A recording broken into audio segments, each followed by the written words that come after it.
What's going on, ladies and gentlemen? Welcome back to Auto Auction Rebuilds, where today... Why are you on the floor? Do you know how expensive this light is? And there's nobody to blame but myself. Dang it. Yeah, Randy. Come on, man. Don't leave your expensive tools just sitting on the floor like that. Today we are here with the Ford Expedition, the one that everybody was so worried about, the one that I took a chance on because it was so cheap. And look what we got here. We got the key to it. Oh, it's already unlocked. Okay, that was anticlimactic right there, kind of like my love life. I'm just kidding. Just kidding. Okay, this is a 2004 Ford Expedition Eddie Bauer edition that we picked up for $750. Yes, $750. Came out to like $1,000 out the door, right? I just had on-the-spot detailing come out to my house, and they cleaned it up for me for $190. $190, and they made it look a whole lot better. Now, I bought this because I thought this would be something Jessica would absolutely love. Well, as it turns out, that's just not the case. That's not the case. There's nothing wrong with this. Nothing. There's nothing wrong with this. And for all the people that worry about the cam phasers and the two-piece spark plug issue that these things are notorious for, this wasn't an issue in 04 because this is not a 3-valve Triton. This is a 2-valve Triton. There's a difference. There's actually a big difference. I'm going to try to squeeze. Let me roll this window down here. Can I get out without hitting? Ooh, that's going to be close, isn't it? Can I do it? Can I do it? Can I do it? I should call this thing Big Bertha.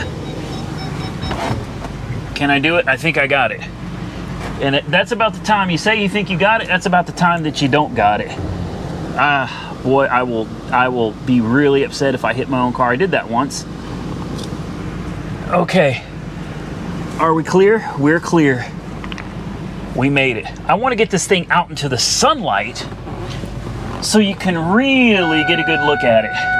What are you complaining about? Oh, seatbelt. Yeah. I'll put my damn seatbelt on when I'm good and ready. Right now, I'm going to get this air conditioning going. That's what I'm more focused on. Let's get the AC up and running. Oh yeah, that's nice. That's nice. Make sure we've got everything where it needs to be. It is. Okay, we're gonna let this thing sit here and purr like a kitten because this thing runs great. And the work that the on-the-spot detailing did, phenomenal work, guys. Phenomenal work. For $190, they came out to my house. They cleaned this thing inside and out. This is a big vehicle. A big vehicle. $190. $190. Of course, I tipped them generously because they were out here literally all day working on these two vehicles. So I'm going to fold these seats up. We're going to take it for a quick ride, and we're going to do a profit and loss video on this video. Yeah, this video is going to be the profit and loss video. We're going to find out if we can make any money on it. Everybody's afraid of these things. Personally, I've never owned one until this one. But after this one, if I see these things out at the yard, dude, I'm buying them on the spot. Like, no joke. I am going to bid and try to buy these things on the spot. Oh, it's going to want my seatbelt on. Yeah. Thank you. Thank you. All right, so down the road we go. We are cruising at, a respectable 45-ish miles an hour. And this thing has no issues other than the battery light. And the battery light is on, I found out, because somebody replaced the alternator with a lower amperage alternator. And it's causing the truck to believe that it's not getting enough charge, and it thinks that the alternator is bad. When in reality, I've checked the charge and the alternator is charging at 14 volts and above. So aside from an annoying light, there's nothing wrong with it. You could change the alternator and it would resolve the problem if you put the right higher amperage alternator in it, but it's not going to affect anything if you don't. So why would I go spend the money just to make a stupid light turn off? Basically, that light is currently a dummy light. Nope, I'm not going to go spend $129 on an alternator to make a light go out when the alternator on this vehicle is actually working perfectly. Will that distract from the vehicle's value, from what it brings at auction? Probably not. Let's keep it real. This vehicle has 267,000 miles on it. Nobody's going to bid on it. Nobody's going to bid on it. But I will tell you this, whoever gets this vehicle, you are going to steal it. You are going to steal this. This truck, I would drive it anywhere. It doesn't have a clunky suspension. The steering is nice and tight. There's no play in it. It's got good tires, cold air, front and back, third row seats. You can't fault this, and it doesn't leak a drop of anything. Nothing. It leaks nothing. I guess the only downside to it is that it's a two-wheel drive, but I think there's a lot of people that are going to appreciate the fact that it's a two-wheel drive. Not everybody wants a four-wheel drive, guys. It's a lot of extra maintenance, a lot of extra weight, a lot of extra stuff that can go wrong. Believe it or not, there are people out there actually love two-wheel drive vehicles. This thing is great. So now that we've taken it for a spin, which we've already done in the past, it's time to park it right next to the Range Rover, because this and the Range Rover are both heading out to Insurance Auto Auctions for sale. That's right. And we are going to do a profit or loss in this video. We're going to find out if we were able to flip our cheap Ford Expedition for big profit. Are you ready? Let's get this auction over with. But before we go, man, I just got to say one more time, this is a wonderful vehicle. I've bought and sold a lot of cars, guys, but this one right here, that's a solid bet, man. That's a solid bet. Since I don't know the service history on it, I mean, I do. Let me tell you something. Fords and coil packs are notorious for going out, okay? Well, no, I'm sorry. Ford's coil packs are notorious for going out. I would buy a set of coils, a set of plugs, and I would swap them out. And then I would keep the old coils in the back just in case as a backup plan. And that's it. That's it. Maybe an oil change.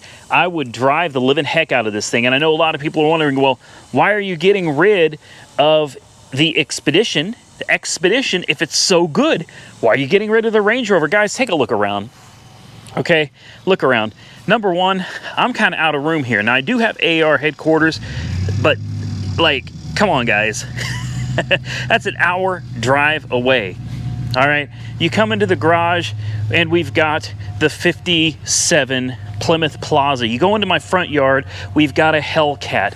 We've got a 68 Pontiac. Then we got the motorcycle. We got the 55 GMC grain truck. What is that?